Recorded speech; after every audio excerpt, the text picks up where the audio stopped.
भगवान शिव ने सोने की लंका रावण को क्यों दी? छल कपट से प्राप्त की गई वस्तु कभी स्थायी नहीं रहती, उसका विनाश अवश्य होता है। रावण द्वारा छल से प्राप्त की गई सोने की लंका भी जल कर भस्म हो गई। सोने की लंका किसने बनवाई और किसके शाप के कारण जल भस्म हुई? राजा दिवराज कुबेर संपूर्ण ब्राह्मण श्री संपदा के स्वामी होने के साथ देवताओं ने भी अध्यक्ष संसार के गुप्त या प्रकट जितने भी वैभव है उन सब को अधिकाशा देव कुबेर है। कुबेर नव निधियों के भी स्वामी हैं, एक निधि पर अनंत वैभव प्रदान करने वाली, किंतु कुबेर नव निधियों के स्वामी हैं। पादकल्प में कुबेर विश्रा मुनि व हिडिंबा के पुत्र हुए। इनकी दीर्घकालीन तपस्या से प्रसन्न होकर ब्रह्मा जी ने इन्हें लोक का पथ, अक्षय निधियों का स्वामी, पुष्प विमान व देवता का पथ प्रदान किया। कुबेर ने अपने पिता विश्व मुनि से कहा कि हे ब्रह्मा जी, मुझे सब कुछ प्रदान कर दिया, परंतु मेरे निवास के लिए कोई स्थान नहीं है। इस पर इनके पिता ने दक्षिणी समुद्र तट पर त्रिकुट पर्वत पर स्थिति लंका नगरी कुबेर को प्रदान की। कुबेर ने कई जन्मों तक भगवान शंकर की पूजा आराधना की। पादकल्प में जब वे विश्रमा मुनि के पुत्र हुए तो तब उनके भगवान शंकर की विशेष आराधना की। भगवान शंकर से प्रसन्न होकर इन्हें उत्तर दिया कि तात्पर्य अलकपुरी का राज्य चत्रत्र नामक दिव्यवन हो एक दिव्य प्रदान की। माता पार्वती इन पर विशेष कृपा थी। भगवान शंकर ने कुबेर से कहा कि तुम अपने तप से मुझे जीत लिया है, अतः मेरा मित्र बनकर यहीं अलकापुरी में रहो। इस प्रकार कुबेर भगवान शिव के घनिष्ठ मित्र हैं। एक बार कुबेर ने भगवान शंकर के पास जाकर कहा, मैं आपकी कोई सेवा करना चाहता हूँ, मुझे कोई सेवा बताइए। भगवान शंकर ने कहा, मेरे हृदय में तो श्री राम बसते हैं, वही मेरा धन है, मुझे किसी वस्तु की सेवा की आवश्यकता नहीं है। भगवान शंकर ने मना करने पर कुबेर भंडारी प्रतिदिन माता पार्वती से विनती करते, माँ, मेरी आप दोनों की सेवा करने की बहुत इच्छा है, कोई सेवा बताओ। एक बार भगवान विष्णु और लक्ष्मी जी भगवान शंकर और माता पार्वती से मिलने कैलाश पर्वत पर आए। ठंड के कारण लक्ष्मी जी ठिठुरने लगी। सर्दी से बचने के लिए उन्हें कैलाश पर्वत पर कोई स्थान नहीं मिला। तब लक्ष्मी जी ने माता पार्वती से पूछा, आप इस पर्वत पर कैसे जीवन व्यतीत करती हैं? इसके बाद माता पार्वती ने वैकुंठ धाम की यात्रा की। वहाँ के वैभव को देखकर माता पार्वती जी ने ठान लिया कि वे भी अपने और शंकर जी के लिए ऐसा ही महल निर्मित करवाएगी। अपनी इच्छा को उन्होंने भगवान शिव के सम्मुख रखा, परंतु भगवान शंकर तो विरागी ठहरे, वो कुछ नहीं बोले। एक दिन माता पार्वती ने कुबेर से कहा, माता पार्वती, एक दिन तुम्हारे पास बहुत संपत्ति है, सोने की लंका राजमहल लंका बनवा दो, मैं शंकर जी को मना कैसे कर उसमें मैं ले जाऊंगी। कुबेर को बहुत प्रसन्नता हुई कि मेरी संपत्ति का उपयोग शिव सेवा में होगा। मेरे द्वारा बनाए गए राजमहल में भगवान शंकर माता पार्वती सहित विराजेंगे।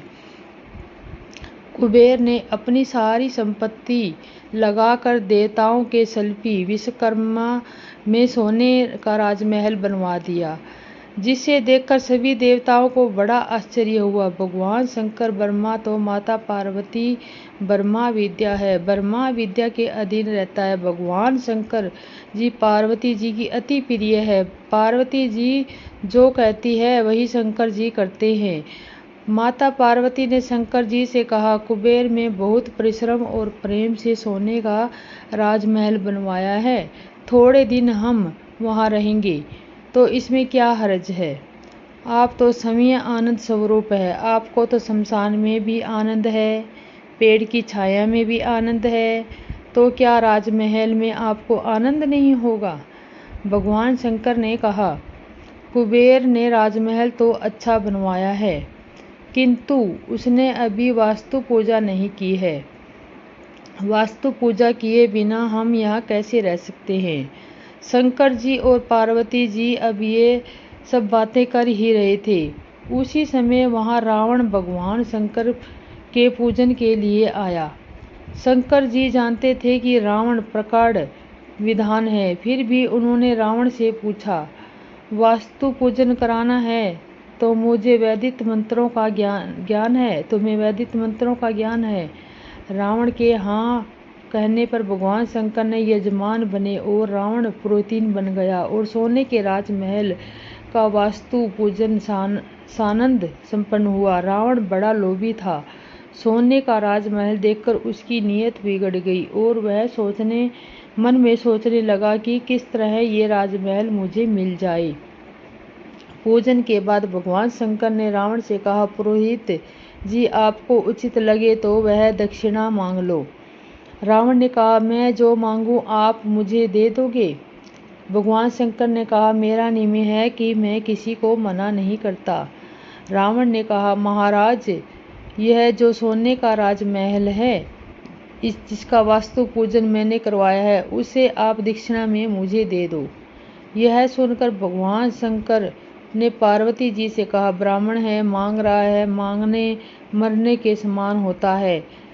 हम लोग सोने के राजमहल में रहें या कहीं और, क्या फर्क पड़ता है। कोई गरीब राजमहल में रहकर सुखी होता है तो हम उसको देखकर ही सुखी हो जाएंगे। भगवान शिव याचक मांगने वाले के लिए कल्प वृक्ष है। जैसे कल्प वृक्ष अपनी छाया में आए हुए व्यक्ति को अभीष्ट वस्तु प्रदान करता है, वैसे ही शिव के दरबार में कोई खाली हाथ नहीं लौटता। वह उपासकों के समस्त अभाव दूर कर देते हैं और देते देते अघाते भी नहीं।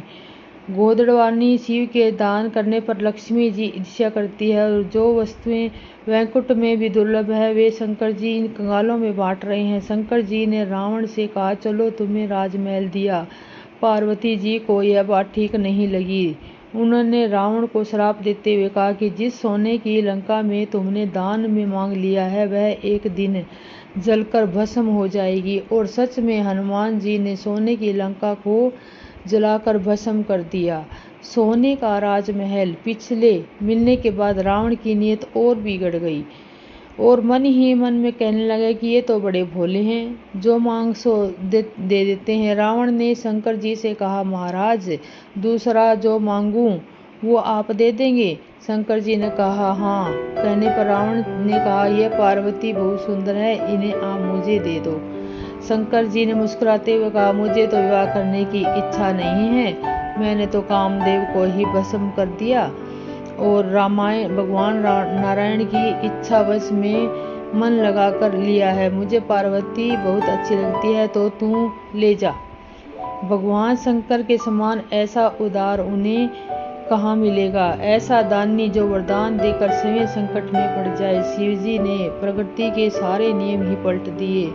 पार्वती जी को भी आश्चर्य हुआ कि मेरे पति कितने सरल है, जो उन्होंने मेरा ही दान कर दिया है।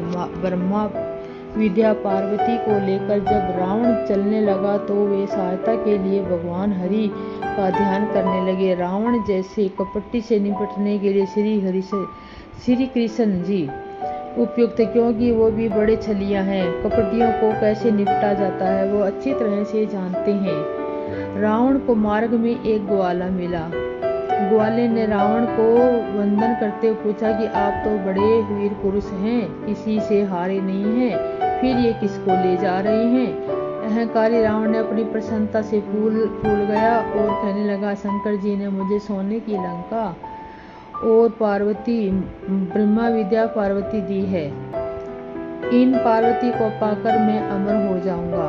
ग्वाले ने हंसते हुए कहा, यह पार्वती नहीं है, यह उनकी दासी होगी।